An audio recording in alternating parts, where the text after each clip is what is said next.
Vamos lá, pessoal. Nós vamos trabalhar agora as instituições sociais e a coerção nas ideias do sociólogo Emile Durkheim.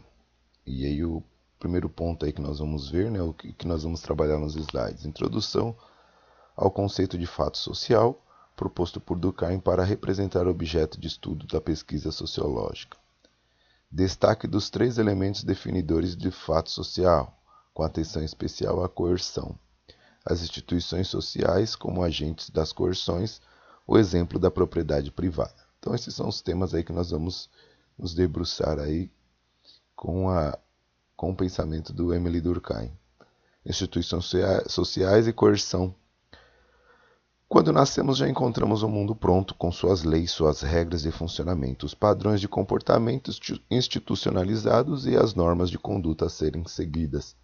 Ou seja, nós já nascemos e as coisas já estão lá. Nós vivemos em uma sociedade onde as coisas já estão prontas lá. Nós não escolhemos. O maior exemplo é quando nós vamos tirar uma habilitação, no caso, para dirigir, né? E você não muda, você não escolhe as regras já estão lá, as leis de trânsito já estão lá. Né? Você não escolheu. E para que serve? Aquelas leis são para deixar uma organização estabelecida, uma ordem estabelecida para que você, né, como uma pessoa que vai conduzir um veículo, possa se adequar e seguir aqueles padrões considerados normais. Ok? Isso aí é um ponto importante para a compreensão do pensamento de Durkheim. E se você deixa de cumprir, você pode ser punido. As máscaras sociais e a adequação aos valores estabelecidos, coerções sociais. Muitas das vezes você tem que se comportar de determinada forma em um determinado lugar, em um determinado grupo de pessoas. Então, por isso que nós, muitas das vezes, falamos, em determinado lugar eu tenho mais liberdade. Na verdade, não seria liberdade, né? Seria que os valores naquele lugar são diferentes, né? Eu não digo os valores, vamos mudar o termo, né? O que é considerado normal naquele lugar é diferente. É por isso que modifica. E o nome para essa situação, Durkheim vai sugerir fato social. Ou seja, fato social é essa coerção, essa normalização, essa organização que é feita para que haja uma ordem dentro daquele grupo, para que haja uma disciplina, para que haja uma legalização do comportamento. Né? O fato social é tudo aquilo que exerce uma força de coerção sobre os indivíduos.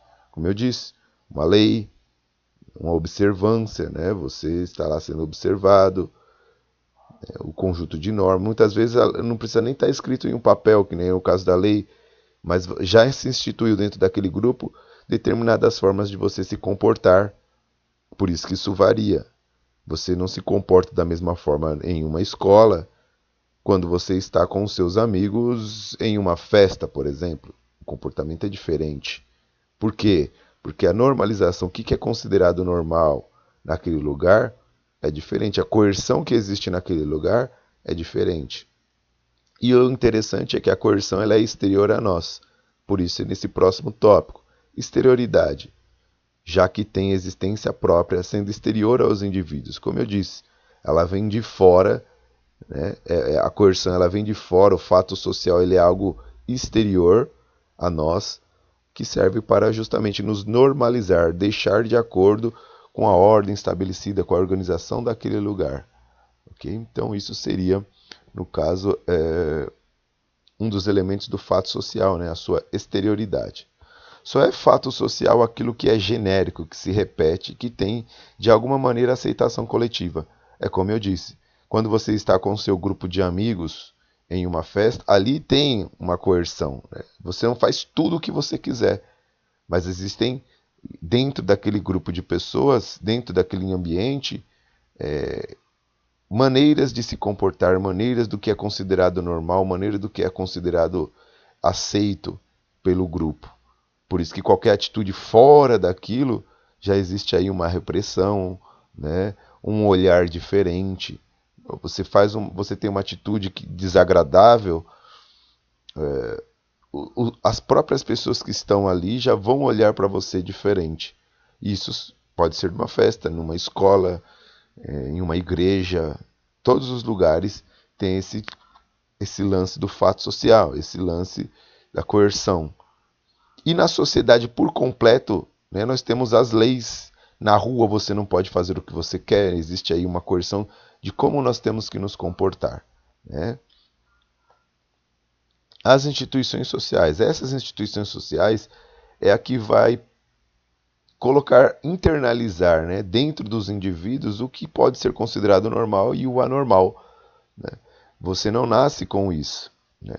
Então você aprende, você vai sendo modelado para ser dessa maneira segundo as instituições sociais. Numa igreja, numa escola, na família, essas instituições vão colocando dentro de você qual é a melhor maneira de se comportar e para poder viver em sociedade. Porque a sociedade já considerou aquilo normal, aquilo aceito, aqueles padrões aceitos, a maneira de se comportar. Então, conforme aqui nesses slides, os comportamentos humanos têm uma tendência contínua à padronização, à uniformização. Então, o ser humano, quando ele começa a viver em sociedade, ele sempre vai procurar um padrão para se adequar. Né? Ele procura sempre um padrão para se organizar. Okay? No geral, os responsáveis por essa padronização são as instituições, conforme eu falei, escola, igreja, hospital, governo, todas essas instituições aí auxiliam na organização e para a internalização do indivíduo das regras, das condutas sociais, de entender a coerção que existe. Né? E que é exatamente o que está nesse terceiro tópico. Né? Em sentido geral, a instituição é qualquer forma de organização que reúna pessoas com objetivos comuns, como uma escola, um hospital, uma empresa, o governo, o sistema educacional ou a igreja. Né? Normalmente, as instituições já existiam antes de um indivíduo nascer e permanecerão existindo após a sua morte. Né? As escolas, as igrejas, todas essas instituições elas vão continuar existindo. Você nascendo, você morrendo, elas vão continuar existindo. Pode haver algumas mutações nesse período, né, porque a sociedade é um organismo vivo, mas segundo Emile Durkheim, ela sempre vai permanecer. E aí nós entramos em um outro tipo de coerção, que é o da propriedade privada, né? Que as leis são feitas para garantir a propriedade privada. Então, se existe essa propriedade, eu só garanto ela a você porque existe uma lei que diz, olha, ela é sua, então você tem o direito legal para usufruir. Né? Se cada homem seguisse apenas seus desejos e suas crenças pessoais, se não houvesse fronteiras claras entre países, cidades, estados, se cada canto do planeta pertencesse à coletividade, será que o mundo seria mais justo? Se não houvesse propriedade, se não houvesse demarcação das coisas, isso é seu, isso é meu, essas coisas, essa situação, será que o mundo seria mais justo? Deixo esse questionamento aí para vocês. A propriedade privada, ainda que possa ser considerada responsável pelo aumento das desigualdades e da injustiça entre os homens, é uma instituição social que merece toda a atenção dos sociólogos. Então, nós vamos trabalhar muito com essa questão da propriedade privada, porque ela é um elemento chave, fundamental da sociedade. Né? E como nós vamos ver no próximo tópico, ela é a essência do capitalismo. Né? As instituições sociais já sofreram mudanças ou deixaram de existir. Porém, a propriedade privada continua sendo um dos pilares da sociedade capitalista. Sem a propriedade privada, não existiria capitalismo. Né? As mudanças causadas pela globalização são frutos de processos coletivos. Isso é interessante porque, se nós pararmos para pensar nas instituições, né, que elas existem, as escolas, os hospitais, as igrejas, elas vão passando por transformações. Por quê? Porque nós vamos conhecendo outros grupos de pessoas, outras formas de pensar, e essas novas formas de pensar faz com que as instituições também reflitam a sua maneira de agir. E isso é um ponto importante, porque a globalização ela causa isso, ela causa esse contato com o diferente. E esse contato com o diferente muitas das vezes faz com que a sua maneira de pensar se adeque a outra realidade, a outra forma de agir e pensar. Okay? Então a globalização ela causa isso, ela permite você conhecer o diferente, permite você conhecer o outro. E aí acaba ocasionando uma mudança no coletivo. Okay? Basicamente é isso. Bons estudos e até a próxima aula, galera.